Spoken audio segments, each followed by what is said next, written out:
dia, meus alunos do 8º ano e da educação de jovens e adultos. Estamos aqui para mais uma aula de ciências, só que diferenciada, porque a nossa aula hoje temos um intérprete de Libras, Eli. Ele está aqui com a gente hoje para repassar a aula de modo dinâmico e inclusivo, né? Através da língua brasileira de sinais, Libras, ok? Então hoje vamos começar com um novo assunto diferente, numa nova linha, né? Um novo eixo temático da Base Nacional Comum Curricular.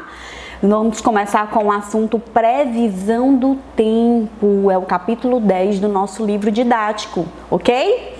E eu vou começar perguntando para vocês, duas perguntinhas. Vocês sabem o que é um furacão? Vocês sabem a diferença de um furacão para um tornado?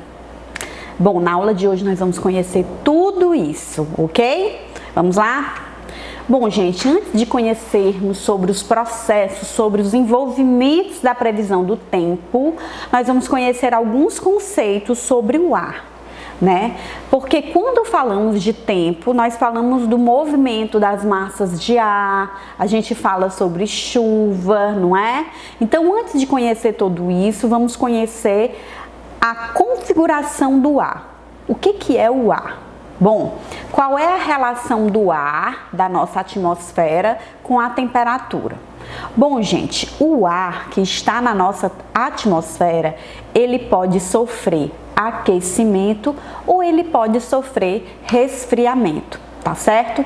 Quando vocês entenderem esses conceitos, vocês vão compreender que quando o ar ele sofre aquecimento, ele tende a subir, ele tende a ficar nas camadas mais superiores da atmosfera. E ele também tem uma outra característica. Quando as moléculas que estão lá presentes no ar, elas se aquecem, elas se expandem, elas aumentam o seu espaço de preenchimento, ok? Já quando o ar ele se resfria, é igual a gente. Quando a gente fica com frio, a gente fica como? Encolhido, não é? Muito bem, quando o ar ele se resfria, ele também fica mais encolhido, ele fica mais, as moléculas ficam mais juntas umas com as outras, né? E ele tende a sofrer a contração. E o ar resfriado, ele fica nas camadas mais inferiores da atmosfera, tá certo? Vocês entendendo esses conceitos, vocês vão compreender como é que é o comportamento das massas de ar e o que pode acarretar, por exemplo, um furacão, um tornado, entenderam? Muito bem. Então, o que acontece com o ar? Qual é a relação do ar, por exemplo, com a pressão? Vocês já imaginaram a quantidade de do ar em um recipiente? Geralmente, quando a gente coloca o ar dentro de um recipiente, ele sofre uma pressão interna, não é isso? Então o ar, ele pode entrar dentro de um recipiente de um volume fixo e quanto maior for a quantidade de ar dentro desse volume, maior será a pressão interna ali dentro. E quanto menor for a quantidade de ar dentro desse volume, menor será a pressão interna. Pensando nisso, imaginem aí quando a gente enche um pneu de bicicleta ou um pneu de um carro. Se você preenche todo o espaço daquele pneu com ar, você está aumentando a pressão interna do pneu, tá bom? E se você retirar ali de dentro, você está diminuindo a pressão interna do pneu, tá certo? Mas existem influências do clima, da temperatura, por exemplo, que pode modificar essa pressão. Porque o ar, gente, quando ele está em um recipiente fechado e ele é submetido a uma temperatura alta, maior será a sua pressão interna. Vocês conseguem imaginar por que isso? Porque quando o ar aumenta a temperatura, ele se expande, isso mesmo. Agora, quando o ar diminui a temperatura, ele se contrai, diminuindo a pressão interna se ele estiver dentro de um recipiente. É só vocês imaginarem o seguinte: quando um carro ele vai viajar, antes de viajar, por exemplo, aqui na figura aí do slide, antes de viajar ele está com uma pressão aqui de 28, não é? Antes de viajar. Só que depois que a pessoa viajou, né? Fez lá o percurso e o pneu entrou em contato com o asfalto quente, o pneu esquentou. Então o ar que estava dentro do pneu, ele também esquentou e ele se expandiu. Então pareceu que o pneu ficou mais cheio depois da viagem, mas não foi, foi a pressão interna, né, que fez com que esse pneu se expandisse. Não que ele tenha ficado mais cheio, mas as moléculas de ar se expandiram ali dentro do pneu, ok? E aí aumentou a pressão por causa do aumento da temperatura.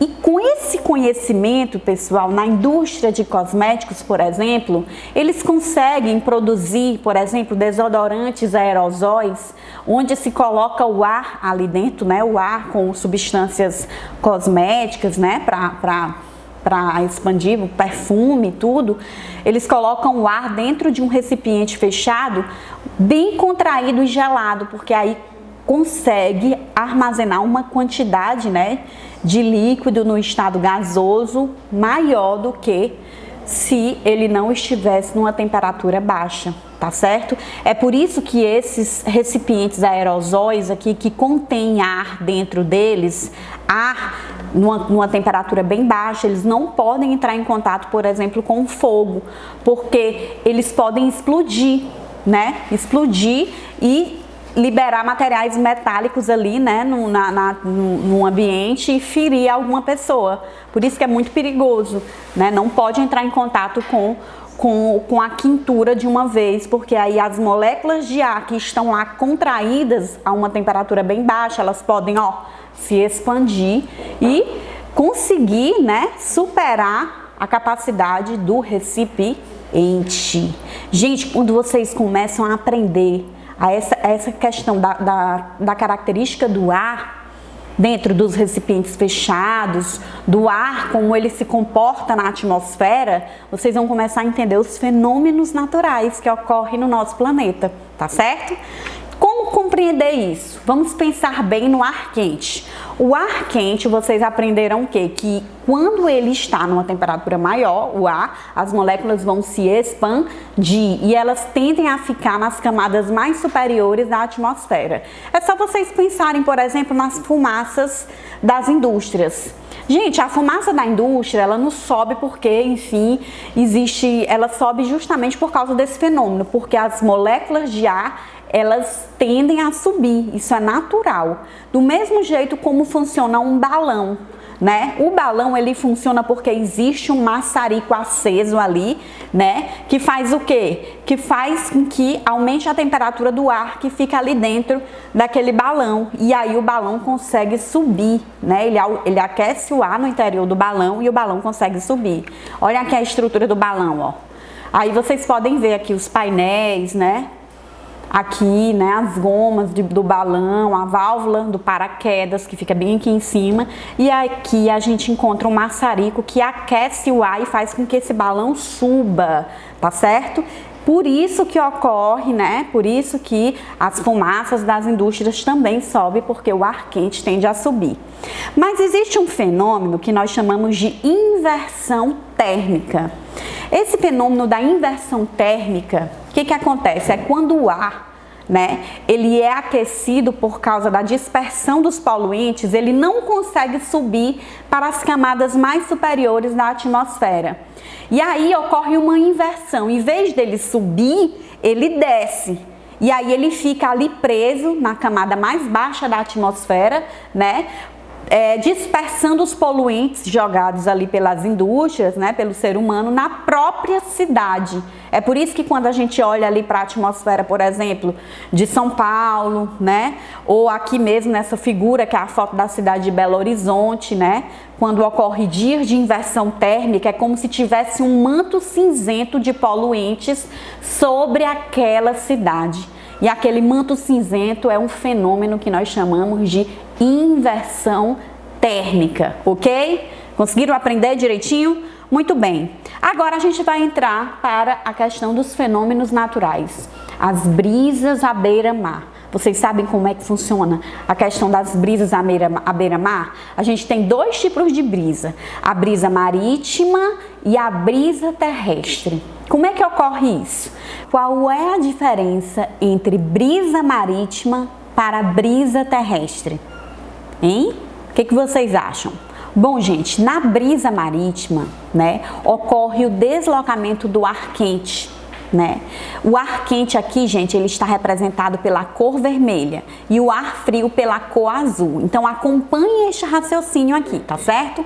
Aqui, na brisa marítima, o ar, ele vem do mar para a terra. Então, o ar sobre a praia, ele é aquecido muito mais rapidamente, porque a areia, gente, ela está mais quente que a água. A areia, ela tanto esquenta mais rápido que a água, como ela resfria mais rápido que a água. Então, o ar sobre a praia, ele é aquecido mais rapidamente, justamente por causa da areia quente. E esse ar quente, ele faz o que, gente? Para onde é que o ar quente gosta de ir? Para cima, ele sobe, o ar quente sobe. Então, quando o ar quente subiu e esfria, ele acaba esfriando lá em cima, ele desce novamente sobre o mar. E aí, o ar que está sobre o mar, ele vai ocupar o espaço deixado pelo ar que subiu. E esse deslocamento de ar forma a brisa marítima, ok? Já a brisa terrestre, o que acontece? O ar quente que subiu, ele resfria e acaba descendo sobre a praia, tá? O que acontece bem aqui? O ar sobre o mar, ele é aquecido muito mais rapidamente, porque a água, ela está mais quente que a areia de noite, tá? É tanto que se você for tomar um banho de mar à noite, você vai sentir que a água ainda está quente, né? Aquela água quente, né? Ela esquenta o ar também, então o ar sobre o mar, ele é mais aquecido rapidamente, tá certo? Porque a água está mais quente que a areia. Então esse ar quente sobe, esse ar quente que subiu, ele vai resfriar e ele desce sobre a praia. E aí o ar que está sobre a praia vai ocupar o espaço deixado pelo ar que subiu. E esse deslocamento de ar, né, que vem da terra para o mar, nós chamamos de brisa terrestre. Essa é a diferença de brisa marítima para brisa terrestre. Brisa marítima vem do mar para a terra. Brisa terrestre vem da terra para o mar. Ok, gente? Pois é. Então, gente, ocorre também que o ar, quando ele está em movimento, além dele formar essas brisas, ele também forma ventos. É isso mesmo. E aí, gente, quem vai estudar a previsão do tempo, ele precisa conhecer o movimento desses ventos, né? Porque o vento, ele é o ar em movimento. E aí eu trouxe alguns aparelhos, né, que são utilizados pelos meteorologistas, né, que estudam a previsão do tempo, para justamente compreender a direção desse vento. Na primeira foto, vocês podem ver aí o catavento, né? O catavento, ele aponta sempre para a direção de onde vem o vento, tá? E aí, gente, ó, nessa ilustração aqui, o vento, ele tá vindo da direção noroeste, certo?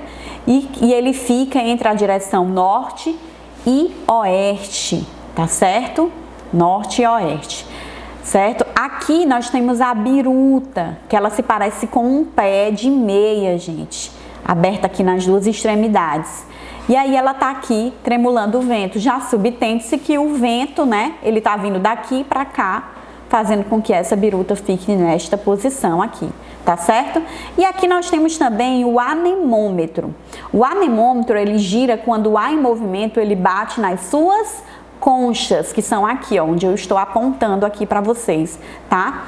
A frequência do seu giro vai permitir também conhecer e medir a velocidade do vento. E por que a gente precisa compreender o movimento do vento, a velocidade do vento? Justamente, gente, porque existem regiões, né, que a velocidade desse vento é bem maior do que o normal. E os meteorologistas, eles precisam compreender, né, o comportamento desse vento justamente para prevenir a população, né, e até mesmo aqui vocês estão vendo esse aviãozinho aqui, né, nas próprias bases, né, de aviações, elas precisam compreender exatamente como é que o clima vai funcionar, como é que o tempo vai funcionar, tá bom? Então aqui também, ó, para vocês terem ideia, a velocidade do vento, ela influencia até mesmo na produção de energia eólica, né? E eu coloquei aqui a foto da nossa Pedra do Sal, né? A energia eólica que é produzida lá, né? Por causa da velocidade do vento aqui do nosso litoral, que é totalmente, né, compatível para a produção de energia eólica, né? Isso é uma felicidade para a nossa economia, ok? Aí, pessoal, só que a velocidade dos ventos, ela existe algumas consequências dependendo da sua intensidade, tá certo? O vento, quando ele está a 1 km por hora, 0 km por hora, ele não faz quase nada, é uma calmaria, né? A fumaça, geralmente, ela sobe vertical ali nas chaminés, nas churrasqueiras, né? E não existe nada, nenhum problema. Tá certo? A 2 km por hora, a 7 km por hora, a 12. Quando chega a 12 km por hora, até 19, a gente já consegue ver, por exemplo, uma bandeira hasteada bem completa, né? Você já observa que o vento já começa a ficar mais forte, né? E quando está a mais de 20 km por hora, você consegue ver, por exemplo, um pedaço de papel solto ali no chão, ele pode ser levado pelo vento, né? Às vezes uma própria cadeira ali de plástico, ela vai ser levada pelo vento quando o vento está a 20, 29 km por hora, tá? Agora, quando você já vê as árvores balançando, 30 km a 39 km por hora. Mas o vento, gente, quando ele consegue balançar os cabos telefônicos, significa que ele está a mais de 40 km por hora, tá certo? E em mais de 50 km por hora, você vê, por exemplo, árvores bem maiores se balançando. Quando chegar a 62 km por hora para 74, isso significa que o vento já está com uma consequência bem maior, uma intensidade bem maior, porque você já observa galhos de árvores caindo ali, né? E aí, para esses galhos maiores de árvores serem quebrados, o vento precisa estar a mais de 70 km por hora. Chegou a 88 km por hora, troncos de árvores já podem ser arrancados, pessoal. E a 102 km por hora ou mais, existem estragos generalizados e até mesmo catástrofes. Por isso que é tão importante a gente compreender, né, a previsão do tempo e a importância dos estudos sobre a previsão do tempo, né, para a nossa população, não é isso? Para o funcionamento da economia ser bem mais estável, não é isso, gente? Pois é. Então, na próxima aula, nós vamos conhecer direitinho a diferença entre ciclone, furacão, tufão e tornado, tá bom? Vocês não percam a próxima aula. Até mais. A gente se vê.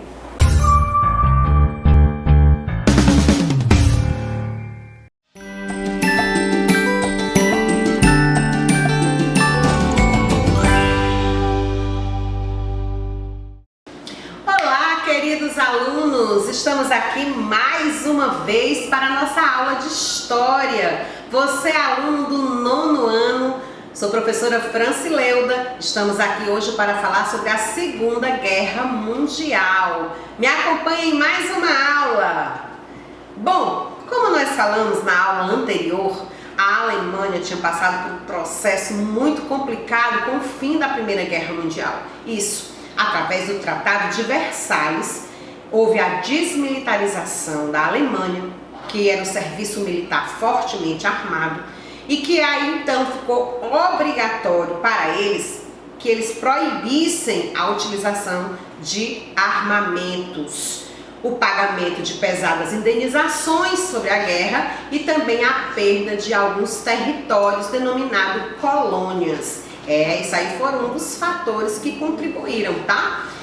O que o Hitler fez para chegar no poder? Como nós falamos na aula anterior, ele fortaleceu-se militarmente, esse foi o ponto principal, criou empregos, fez discursos mobilizadores, usou a polícia secreta e a propaganda para enaltecê-lo, foi eleito chanceler alemão e formou o Partido Nazista. incentivou o racismo e criou a raça pura ariana, como ele denominava. É isso aí. E na Itália, o que Mussolini fez? Bom, ele se preparou para a guerra, também de maneira militar, criou empregos, usou a polícia e a política com propaganda para também se autopromover, se tornou um ditador na Alemanha e fundou o Partido Fascista. Então, essas ditaduras extremas, elas começaram então a interagir.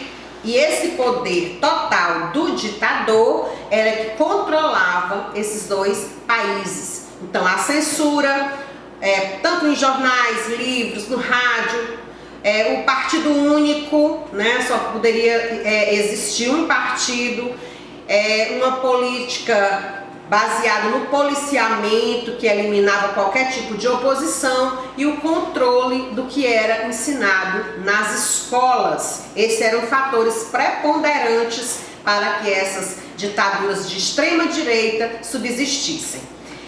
A modernização do Japão também foi um processo. Para ser rico e poderoso, ele precisava de quê? Ele precisava de uma política com uma nova forma de governo, ele precisava que a parte social e econômica pudessem convergir, e para isso ele fez mudanças nas escolas, na indústria, no comércio, militarizou, ou seja, ele modernizou o exército japonês e criou a marinha de guerra. Isso tudo gerou o quê? Várias conquistas japonesas. Lembram que quando foi no processo da Primeira Guerra, foram entregues colônias alemãs para os japoneses? Pois é, Manchúria foi uma dessas colônias que foi entregue. Outras causas para essa Segunda Guerra teria sido a crise dos anos 30, a falha da sociedade nas nações e as novas táticas militares testadas na Guerra Civil na Espanha. Também foram alguns dos pontos que geraram a Segunda Guerra Mundial. E aí houve um acordão, né, entre a Alemanha e a Áustria. Aí a gente colocou aqui essa charge para ilustrar para vocês, né, o casamento aí entre a Alemanha e a Áustria, sendo que a Alemanha queria tudo da Áustria para si e teve 90% da aprovação do povo austríaco para isso, enquanto que eles pensavam em ficar também com a parte das matérias-primas, dos territórios, e aí a Áustria, assim, que tinha uma admiração profunda pelo nazismo, acabou aceitando esse processo. Então Hitler, de posse de todas essas questões, ele trouxe também mais uma charge ilustrativa para você aí, a transformar os países em presentinhos para os seus aliados, né? Para aqueles que faziam parte do eixo, como era chamado naquela época. Então, a Europa, entre 1939 e 1940, ela foi repartida, né? Os seus territórios foram repartidos aí ao bel prazer dos nazistas. E o Japão, onde é que estava nessa história toda? Estava devorando o Sudeste Asiático, como também fica claro pra gente aí nessa charge. Observem que os japoneses já tinham dominado a Malásia, Burma, Singapura, Indonésia, Filipinas e Indochina. Então eles já tinham assim boa parte do território tomado para si. Então a Segunda Guerra Mundial, gente, ela tinha esse famoso eixo que queria tanto mais terras, como mais poder, mais militarismo, mais supremacia do absolutismo, tanto fascista quanto nazista. Então quem fazia parte do eixo? Berlim, através dos alemães, Roma, através dos italianos, e Tóquio, através dos japoneses. É isso aí. Então esse eixo aí, Itália, Alemanha e Japão, eles fizeram essa aliança que se fortaleceu com a entrada do Japão, que tinha um exército muito bom. Então o que eles fizeram? Começaram a dominar. Vamos dividir então essas etapas desse conflito? A primeira fase, de 1939 a 1941, a guerra estava sob o controle do eixo. Ela foi rápida, eficiente, e tinha a ofensiva alemã, que estava ocupando diversos territórios e impondo o nazismo como regra. A segunda fase de 1942 a 1945, que foi marcada pela mundialização desse conflito com a entrada da União Soviética e dos Estados Unidos do outro lado, né? No outro eixo, que foi denominado o eixo dos aliados. Então, esses dois blocos que se dividiram, tanto o eixo quanto os aliados, é que vai determinar o processo da Segunda Guerra, que vai terminar, obviamente, com a vitória dos aliados. Mas isso a gente vai ver mais para o final da nossa aula. Quem eram os aliados? Era o Reino Unido, a França, a União Soviética, os Estados Unidos e a República da China.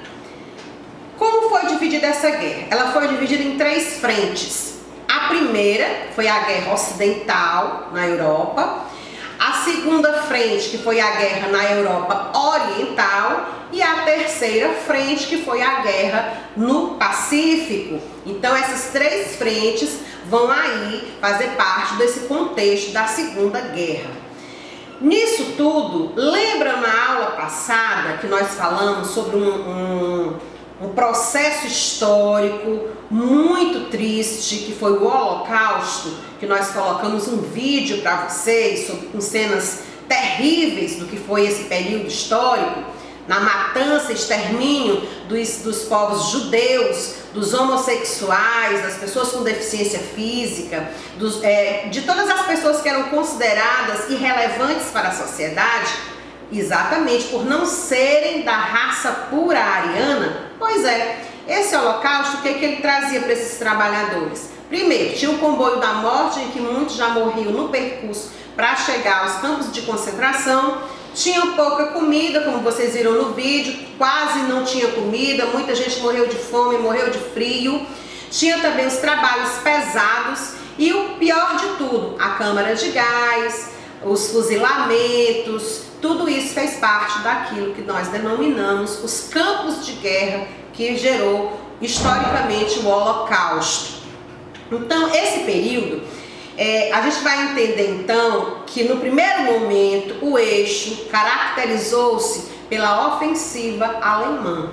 Essa ofensiva alemã de 1940, ela primeiro dominou a Holanda, em seguida a Bélgica, depois a Noruega e por fim a França. Então tudo isso, essas invasões, essa guerrilha que se montou aí em todo esse processo, vai gerar tumulto, vai gerar morte, vai gerar uma série de complicações, bombas vão ser lançadas para exterminar milhares de pessoas no mesmo momento. Isso através de 2 blocos, como eu já falei anteriormente. As potências aliadas, que eram a Inglaterra, a França, os Estados Unidos e posteriormente a União das Repúblicas Socialistas Soviéticas. E também nós teremos aí as potências do eixo, que eram compostas pela Alemanha, pela Itália e pelo Japão. Então, para a gente entender bem o que foram essas batalhas, a primeira coisa que a gente vai perceber é que a entrada da Itália atacando a Inglaterra no seu norte, também na África, no norte da África, vai ser uma das batalhas mais sangrentas também. A resistência dos europeus aos nazistas também faz parte do que foi esse processo de batalhas, e a entrada da União Soviética e dos Estados Unidos da América, que também vão caracterizar aí essas principais batalhas desse período da Segunda Guerra. Então, a anexação da Áustria, a questão dos Sudetos na Tchecoslováquia, tudo isso vai gerar uma série de conflitos. Lembram que eu falei para vocês do casamento entre a Alemanha e a Áustria? Que 90% da população, do povo austríaco, aceitou porque tinha uma popularidade muito grande no nazismo? Sim, nos Sudetos foi o contrário. Na Tchecoslováquia não teve essa aceitação, porém o povo foi obrigado a fazer isso. Mas eles estavam ali mais para o lado dos franceses e dos ingleses, e por isso eles invadiram a Tchecoslováquia, os alemães, mas não tiveram tanto sucesso. Por isso depois surgiu o Combinado de Munique. Que seria esse Combinado de Munique? Os ingleses e os franceses não reagiriam diante da ameaça nazista, mas em contrapartida, o que eles iam fazer? Eles não iam ser atacados. Então, o que eles fizeram? Eles verbalizavam o seu descontentamento, mas na hora de agir, realmente eles não o faziam. Então, para a gente compreender melhor, esse pacto de não agressão que foi estabelecido entre Hitler e Stalin, ele foi no dia 27 de agosto de 1939 e ele tinha representantes dos dois governos, tanto Hitler como Stalin. Então eles assinaram esse pacto de não agressão, foi combinado que a Polônia seria dividida entre eles e que eles não iriam precisar lutar entre si. Então, na realidade, não foi um acordo, foram dois acordos, né? O primeiro, que era de caráter público, que os países não atacariam-se por 10 anos, né? Mutuamente por 10 anos. E o segundo foi um protocolo secreto que demarcava terras a leste, que seria mais de caráter europeu, e o restante do território ficaria, então, sob o domínio dos nazistas. Então, no final a gente vai perceber que essa aliança não deu muito certo, mas a princípio era o que eles queriam. E aí eu trouxe aqui uma fotinha do dia da assinatura deste acordo, né? Foi uma cerimônia em Motolov, foi assinado por eles, né? Todos lá, maravilhosos, achando que tudo ia dar certo, mas a gente vai ver que não foi muito bem assim não. Então, gente, para a gente compreender melhor, tudo vai acontecer quando a Polônia vai ser invadida. Aí tudo cai por terra. Por quê? Porque não tinha sido feito um acordo de não agressão e uma vez que ele foi rompido, aí a guerra foi realmente instaurada. Então a Segunda Guerra Mundial, ela envolveu várias regiões e essas batalhas todas se deram tanto no norte da África como no seu extremo oriente, mas também se deram em toda a Europa. Eu trouxe aqui esse mapa das conquistas da Alemanha, né? Essa parte azul do mapa é onde os alemães conseguiram conquistar territórios. Então, gente, para a gente entender melhor, a chamada Guerra Relâmpago em Blitz era uma estratégia de guerra alemã com a finalidade de dizer para o mundo: ó, nós estamos aqui, nós dominamos e vocês fiquem aí na de vocês porque é melhor. Então não resistam ao exército nazista. E aí com isso aconteceu também dos chineses ter os seus armamentos enfraquecidos, os campos de guerra, e eles começaram a ficar mais temerosos também de avançar por conta das suas fragilidades, né? E aí acontece então a Guerra da União Soviética. E eles arrasam totalmente a União Soviética. E os soviéticos, por sua vez, vão adotar essa tática de terra arrasada, né? Vão recuar e com isso eles vão trazer os inimigos, dizendo: nós estamos aqui totalmente perdidos, mas na verdade eles estavam apenas reorganizando suas forças para contra-atacar. E o que de fato vai acontecer? Aí nesse mapa você pode observar mais uma vez os domínios, né, dos povos alemães nas suas conquistas no primeiro momento da Segunda Guerra Mundial. Mais uma vez um outro mapa para vocês compreenderem: quando não eram os soviéticos, quando não eram os nazistas, eram os fascistas que dominavam territórios. Na parte azul aí nós vamos falar dos nazistas e na parte vermelha nós estamos falando dos fascistas. Então, para você entender o que foi isso, a Polônia se tornou um território anexo da Alemanha. Lembram que nós falamos para vocês que os campos de concentração onde morreram, dizimou 6 milhões de pessoas, eles foram construídos justamente aí na Polônia pelos alemães. Para a gente entender melhor o que foi isso, essa invasão aos Sudetos foi o ponto de partida para tudo isso, né? E que acabou consolidando aquela ideia que o Hitler fez no seu livro. Lembram que nós falamos de um livro que ele escreveu quando ele estava preso? Uma das coisas que ele falava era do espaço vital, ou seja, a reconquista dos territórios perdidos na Primeira Guerra. É isso aí, gente. Para você entender melhor, essa invasão da Polônia, ela teve uma resposta, né? Porque foi uma afronta ao pacto que tinha sido feito por eles. Então, a primeira coisa que aconteceu, em resposta a tudo isso, a Inglaterra vai declarar oficialmente guerra à Alemanha. E com isso, em setembro de 1939, eles realmente fazem a sua ofensiva e a Segunda Guerra Mundial então vai assim eclodir com toda a sua força. Verdade, em 1941, uma operação Barbarossa, como ela foi denominada, invadiu a União Soviética. As vitórias iniciais foram realmente de grandes partes de territórios. A chamada Terra Arrasada foi para a linha de frente. Lembram que eu falei para vocês que eles iam se reorganizar? Pois eles foram para Moscou, Leningrado e Stalingrado e lá eles montaram o que a gente vai chamar de contra-ataque. É isso aí. E aí começa o início da derrota dos alemães. Em 1942, eles foram derrotados. E aí vai começar a surgir para vocês aí o fim desse domínio dos nazistas, dos fascistas e também dos japoneses. E aí as guerras do Pacífico, onde os Estados Unidos já faziam parte da guerra, eles vão contra-atacar o Japão. As batalhas na África, em que os aliados vão contra-atacar a Itália e a Alemanha. E aí, gente, trouxe aqui essas imagens só para vocês terem uma ideia de como era esse processo de ataques naquela época. E a derrota da Itália acontece com a participação da Força Expedicionária Brasileira. Mas só que o Brasil entrou com 25 mil soldados, morreram 456 desses soldados e 2.722 voltaram para o Brasil feridos. Mussolini foi preso, foi fuzilado e foi o fim da guerra, no chamado desembarque da Normândia, no dia D. É isso aí. Essa ofensiva dos aliados, gente, ela foi uma segunda frente, né, dessa guerra. Como eu já falei, 3 frentes. Eu trouxe aqui uma imagenzinha para vocês, só para vocês entenderem que a partir da esquerda do vídeo, os corpos é de Nicola Bombassi, de Mussolini, de Clara Petrassi, de Alessandro Pavoloni, de Achille Stalin, expostos na praça pública de Milão, no dia 29 de abril de 1945. Foi aí que eles foram fuzilados. É isso aí. Esses corpos foram expostos. Havia de regra para dizer, nós agora estamos mandando e eles estão perdendo.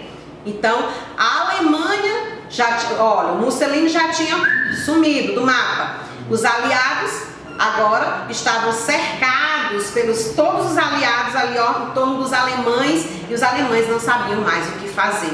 Com isso, o que vai acontecer? O fim vai ser mais destruição, a Alemanha vai ter que se render em Berlim. E aí sabe o que o Hitler faz?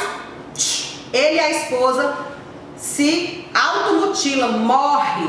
Ele prefere morrer do que ser preso. Então ele e a esposa tiram a própria vida. E aí o que vai acontecer? Os Estados Unidos vai fazer aquele teste bombástico. São as bombas atômicas que vão ser lançadas em Hiroshima e Nagasaki. E acontece então a rendição japonesa com muitas e muitas mortes. As consequências, 45 milhões de mortos, a criação da ONU, a Organização das Nações Unidas, com a finalidade de assegurar a paz mundial, e os Estados Unidos, que vão sair extremamente fortalecidos da guerra, vão sair com muita gente devendo para os Estados Unidos, e o cara vai se tornar essa superpotência econômica, justamente fruto dessas guerras. E a União Soviética, que foi totalmente destruída no conflito, mas que saiu militarmente fortalecida. E aqui umas imagens do que foi o Holocausto, só para vocês entenderem. Foram 6 milhões de judeus mortos, eram valas a céu aberto onde os corpos eram jogados. E o caminho que chegou ao Japão, o Japão também teve que se render, porque depois das bombas em Hiroshima e Nagasaki, elas ficaram exterminadas e eles aceitaram as condições dos aliados para se manterem ainda firmes. E a partir daí é o fim da Segunda Guerra Mundial. Então, gente, essa foi a nossa aula de hoje, para falar que todos os seres humanos têm direitos inalienáveis. Dentre eles estão esses que estão expostos aí no vídeo. Eu vou destacar aqui para vocês a liberdade de expressão e a igualdade de tratamento para todas as pessoas. É isso que nós queremos, para que nós não estejamos completamente em guerra. É isso aí para você. Esse é o fim da nossa aula de hoje. Mas eu queria falar para você que tem uma pessoa aqui do meu lado, é o Eli, é o nosso intérprete da língua de sinais. Ele está aqui para facilitar para você a compreensão. Espero que vocês tenham gostado. Até a nossa próxima aula.